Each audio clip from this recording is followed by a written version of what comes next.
Well, good afternoon, everybody. Welcome to our webinar today. As I see there, the title is The Eighth Wonder of the World, The Magic of Compounding. Now, Albert Einstein famously said that compound interest is the most powerful force in the world. He also said that compound interest is the eighth wonder of the world. That's where I got that quote from. He who understands it, earns it. He who doesn't, pays it. So when it comes to saving and investing, compound interest makes the sum of money grow at a faster rate because in addition to earning obviously returns or growth on the money you invest, you also earn returns on those returns. So although superior returns are not guaranteed, compound interest can potentially help your investments grow exponentially over time. So the point is, the sooner you invest your money, the more you will benefit from compound interest. So, sorry, just grab some water here. So here's my little agenda for today, very, very quickly. And it starts off with, whoops, wrong button. You just use the side. Oops, going too fast. So there's my little quick agenda. Who wants to be a millionaire? Time is on your side, and the best way is to invest with compound interest. So the idea is that, or my objective today is to discuss how the magic of compounding can work to your advantage and be a potent factor in building your wealth. So that's my main objective today, to show how this could benefit you. That sounds a silly idea, but most people don't take it in consideration. So to get started, I'm going to just on a lighter note, those of you who've been around for a while, can you remember that game show, Who Wants to Be a Millionaire? So if I had to say to you, and some of you obviously might know this, would you take 1 million rand in cash and obviously become a Eastern Millionaire? That's a one option. Or option B is, if I give you 1 cent and we double that every day for 30 days, what would you take? So some of you might just grab the 1 million rand up front. But if you had to look at what would happen, 1 cent doubled every day. So on your first day, it's 1 cent, second day, 2 cents, 4 cents, and then 8 cents, 16, and so it goes on. On day 10, you'll only have 5 rand, 12 cents. You'll be regretting not taking that 1 million rand cash. Look what happens after, by day 27, you'll still be worried because you've only got 671,000. Well, look what happens after day 28. Now we start looking at 1.3 million, and so it goes on. By the 30th day, let me just get my little spotlight here. By the 30th day, your 1 cent has compounded to over 5.3 million. Okay, so that is mind-boggling if you think of just 1 cent being doubled every day. You can go one step further, and some of you might also have seen this story with the chessboard. Okay, so you have a chessboard, and every day we put 1 grain of rice, and we're going to double it every day, and so on. 1, 2, like we just did now. How many grains of rice would be on the chessboard at the finish? Now remember, now the chessboard is 8 by 8, so there's 64 blocks. So in the previous slide, we talked about 30 days. Here we're talking about 64. How much would you guess? How many grains of rice would you guess there will be after when you get to the last block?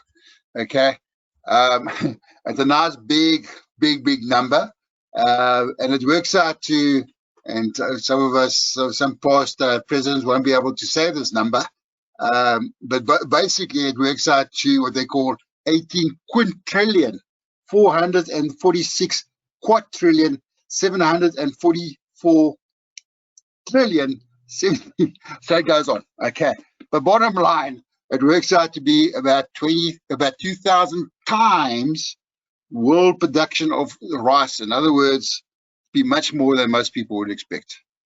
Okay, so that is just showing you a longer time period with compounding, is that it gets to astronomical numbers. So just very quick on a lighter note, introduce the magic of compounding as such. So the basic rule is that the higher the number of compounding periods, the greater the amount of compound interest. So the longer your time, obviously you can take advantage of that. So that is the magic of compounding. So what is compound interest? So compound interest or compounding interest is interest calculated on the initial amount or initial principal, which is also includes all the accumulated interest from the previous periods. In other words, it's earning interest on interest. I like to call it, I saw the idea from Nedbank, one of the advertisements I saw. They spoke about money babies, getting your money to work for you and you earning interest on your interest. But there's also there's simple interest and there's compound interest. So if you look at a scenario like this, and hopefully you guys can see that table come up, just I hope it didn't freeze the screen. But simple interest is interest on the principal only. So let's say, for example, we invested 10,000 Rand at the rate of 8% for 2 years on simple interest. I'm bringing back my cursor here. Your first year, 8% on your 10,000, you will earn 800 Rand. Your second year, again, only 8% on that 10,000 Rand. So after your 2 years, you've earned a handsome amount of 1,600. Look what happens with compound interest. So it's interest on the principal and interest previously earned. So again, your first year to be exactly the same, okay? But what happens in the second year? This is where the magic kicks in. So it's you're earning the 8% on the 800 Rand plus your 10,000 Rand principal. So we had 864. Okay, so you can see that it doesn't sound a lot, but if you had to extrapolate that over time, see what happens now. The same thing, 10,000 Rand invested at 8%, at simple interest rate after 30 years, you'll have roughly about 34,000 Rand, and after your 50 years, so the longer the period, you'll have grown to 48,000. Let me just get my cursor again there, if you guys can see that. So 800 Rand at over 50 years would have been 48,000. The same period, with compound interest, you can see it for a long time together, and then we start having this exponential growth. At 30 years, okay, we remember I said about 34, yeah, you're hitting 100,000. Yeah, after 30 years, sorry, after 50 years, yeah, we're talking about close on 450,000, over 450,000. Okay, so it's more than 1,000 times growth, the difference between the two of them. That is the magic of compounding. Okay, let me just bring back my cursor here again. Cool. You guys with me still? Or not? I hope so. Okay. Cool. Just okay. Just bring my. Yeah. So as I mentioned, time's on your side. So it's all very well doubling our rice grains or doubling our 1 cent. There's a thing called rule of 72. And basically, what that means is whatever growth rate you're getting, okay, so it's a simple way to determine how long investment will take to double, given a fixed annual return of interest. So in our example of 8%, take 72 divided by 8. It's going to take you 9 years to double your money. So the greater your returns, obviously the shorter the period should be. So let's increase our returns or growth rate to 13%. So 72 divided by 13, that means it's going to take you 5.54 years to double your money. So that is all very well, as I say, the doubling your money, but it's impossible to do that all the time and consistently. But there's 3 things that you need to take in consideration. It's not only time. Okay, we talk about time, it's maximizing the growth over a period of time, but also your contributions and the growth rate you're getting. Those are the 3 factors that you need to take in consideration when we talk about your retirement outcomes. Okay, so if you had a look at a scenario where, sorry,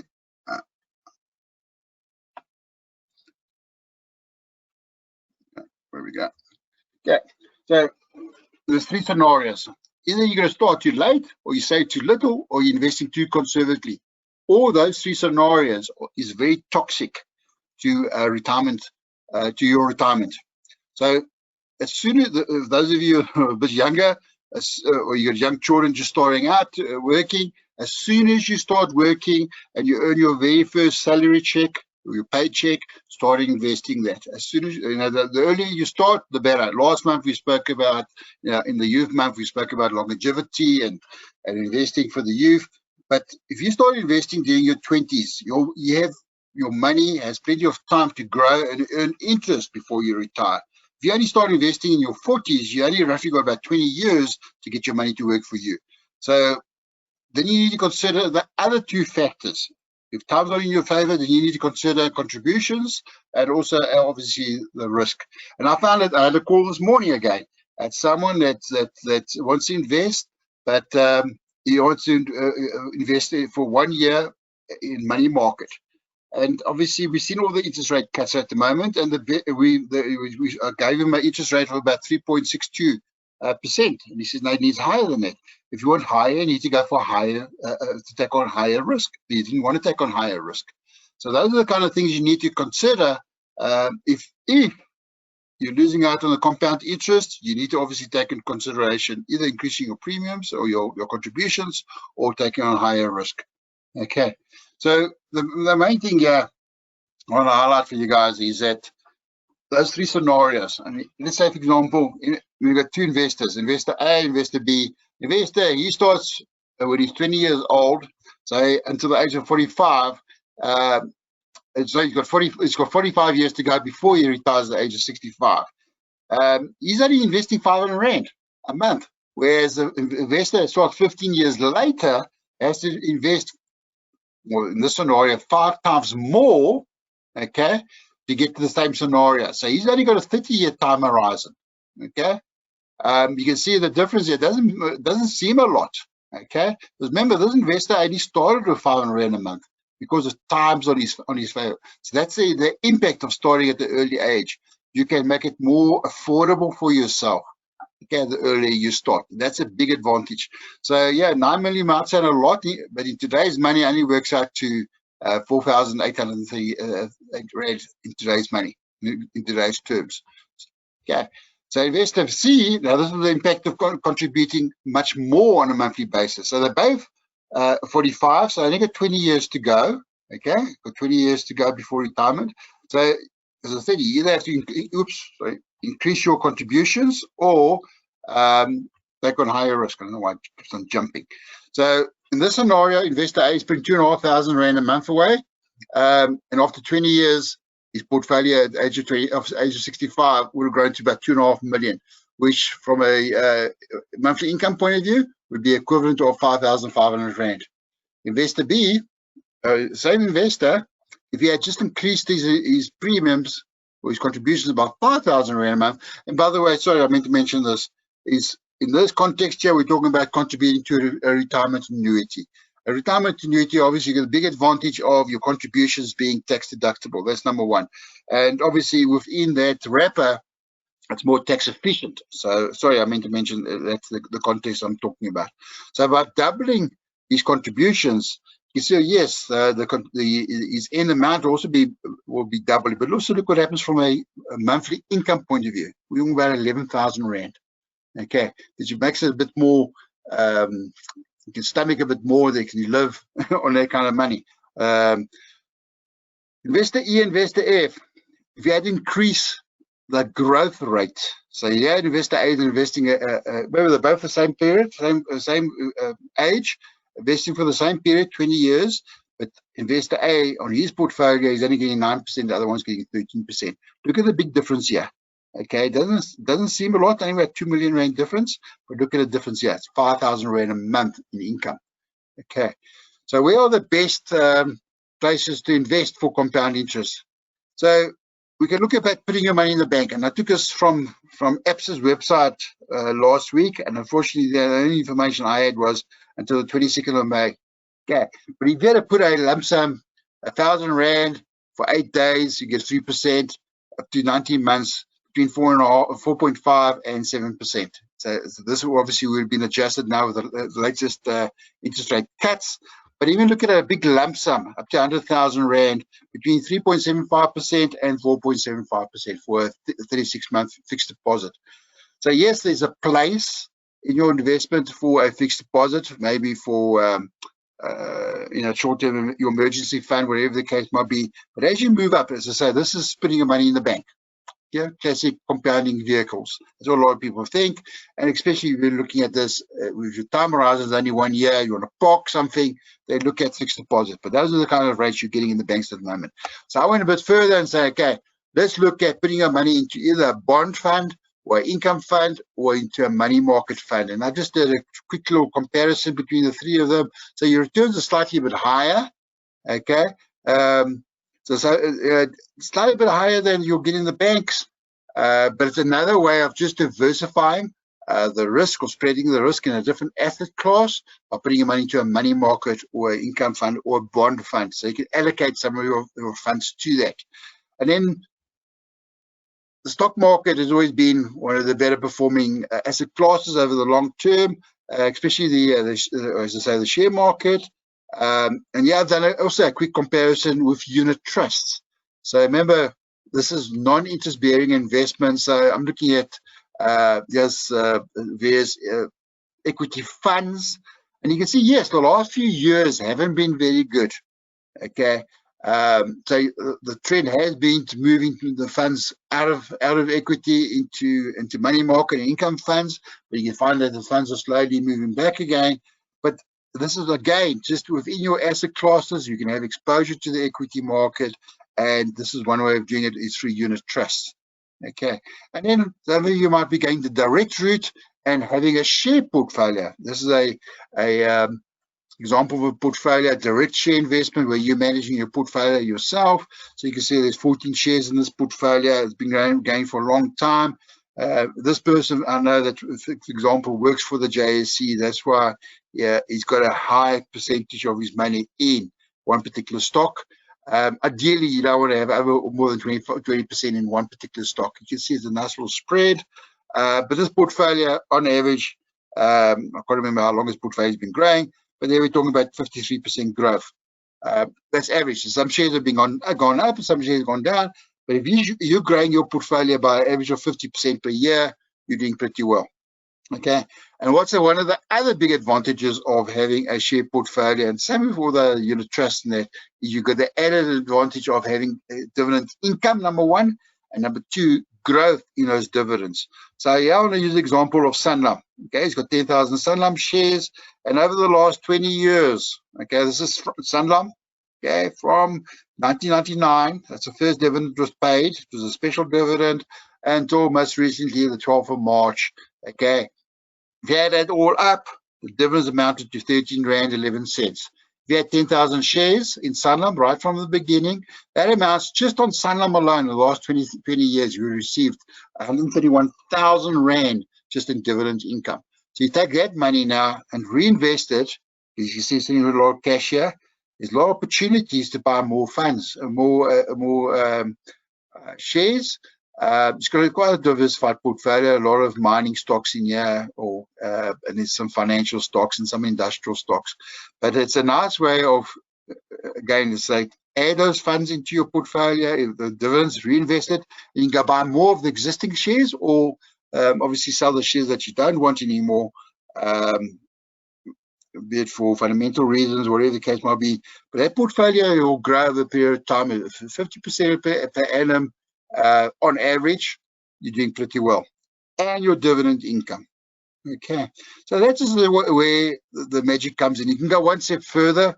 If you have an active portfolio, when I say active share portfolio, where you're buying and selling, in other words, you're trading. You buy something at 100 Rand a share and goes up to 140 Rand a share. You made 40%, reinvest. You got more money to buy more shares, and so it goes on. Buy, sell, buy low, sell high, reinvest. So it goes on. A lot of people want to take advantage too. Just understand it takes more time to be an active trader, whereas a buy and hold investment doesn't take a lot of time. And also, I've mentioned this before in many of our other webinars, is remember also, your costs are much higher. You're buying and selling. So that's why the derivatives like CFDs are more popular now, because the cost is much lower and you don't need so much capital. It's more capital efficient. But also remember, as a trader, if I'm buying and selling, you must also take in consideration your tax implications. So if I'm buying and selling, that's of an income nature, You have to add that income onto your portfolio at the end of the year, onto your personal income at the end of the year, and might push you into a higher tax bracket. The buy or hold investor, if I'm buying a portfolio, if I'm holding a share portfolio and hold it for at least 3 years, after 3 years decide to sell a share, it might be for losses, whatever the case might be, that on tax and profits, then capital gains tax applies. So just take all those things in consideration also. It's all very well to go for the compounding effect, but there's implications. Okay, so guys, just summary in conclusion, the thing I want to highlight today, when you're saving for retirement, there's those 3 factors: time, contributions, and obviously our growth rate or the returns, and that's where the presentation was about, the magic of compounding. An equity investment, a share portfolio, especially a diversified portfolio that's properly managed, will help you diversify your risk and optimize your returns. Okay, so saying that, it's all very well to have this plan, but if you don't implement it, it means nothing. So it's take action today. So those of you that are considering it, as a starting point, consider opening a retirement annuity account with us. Remember, the contributions are tax deductible, and to complement your retirement annuity is to have a tax-free investment plan. So those are a bit more longer term. Those are tax efficient vehicles. Some of you might consider, okay, I need something more short term. Consider the voluntary investment plan, which is just a straight unit trust account, over 450 funds to choose from, and that's where you build a blended portfolio. Some of you might go one step further and have a direct share portfolio where you build it up over a period of time. And then obviously, as I say, it takes time to learn about the market, but this is where you learn more about the economy and finance. But it's a nice way of also keeping a finger on the pulse. So from my side, hopefully this, as I say, the webinar recording as well as this presentation will be sent to you guys tomorrow. Any questions you guys have, let's see what you guys have. So from my side, if you want to contact us, there's the email address for the wealth box, and there's our team number. You can call us on that and you get a hold of us. So let me see what kind of questions you have. Cool. Wow, lots of questions. Yeah.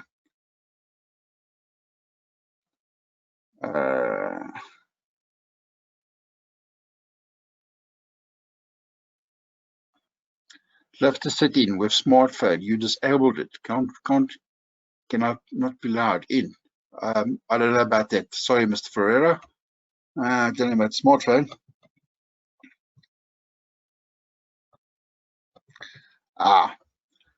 Elijah, yes. Yeah, I agree with you. The banks don't mention if it's simple or compounding interest. So you have to take you have to dig a bit deeper. The best thing to do is phone the banks and ask them specifically. Who gives you compound interest agreements? So obviously the unit trust, the growth in that, any distributions will be reinvested. That's compounding. I don't know what you mean by that exactly. Okay. Are commodities a good vehicle for compound interest? There's no, when you say commodities, I presume he's talking about gold and silver and things like that. Elijah, there's no commodities like gold and silver do not pay any interest or dividends. That's pure capital growth. Okay.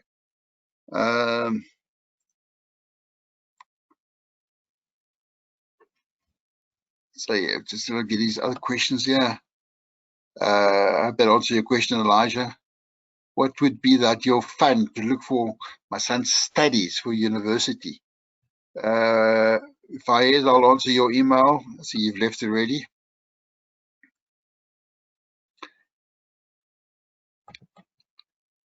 It's because of COVID-19, can I invest in the market for long term? Yeah, you can invest in the stock market as long as you want to. Is it safe to invest now? Well, the market had a healthy correction in March. A lot of the stocks are still way down compared to where they were a year ago, Sarah. So again, to find safe, you have to do some due diligence. The whole idea is to focus on companies that have strong balance sheets. And obviously there are strong balance sheets, and obviously that have growth potential in this economy going forward. So I hope that answers your question also, Sarah. Yeah, Vian, real estate. Obviously, if you're talking about real estate, we talk about our rates, the listed property, exactly the same scenario. So you could do the same thing there. So real estate shares, it's exactly like any other shares. South African market, cyclical, structural. Depends on what sector, but I would say most of the sectors will be more cyclical. I'm not 100% sure what you mean by that. Sarah, pleasure. Okay. Look, those are all the questions coming through. Okay, yeah, Sarah's left. Cool, guys. From my side, thank you very much for being on our webinar. As I say, I'll be sending out the webinar recording as well as the PDF hopefully by tomorrow. But any questions you guys have, you all can come back to me. And those ones that I didn't answer in the slot now, I'll be answered by email. Okay, so from my side, thank you very much. Until next month, we'll get to lockdown version 3.2.6 and we'll take it from there. Okay, guys, thank you very much. Until we meet each other again, all the best. Bye for now.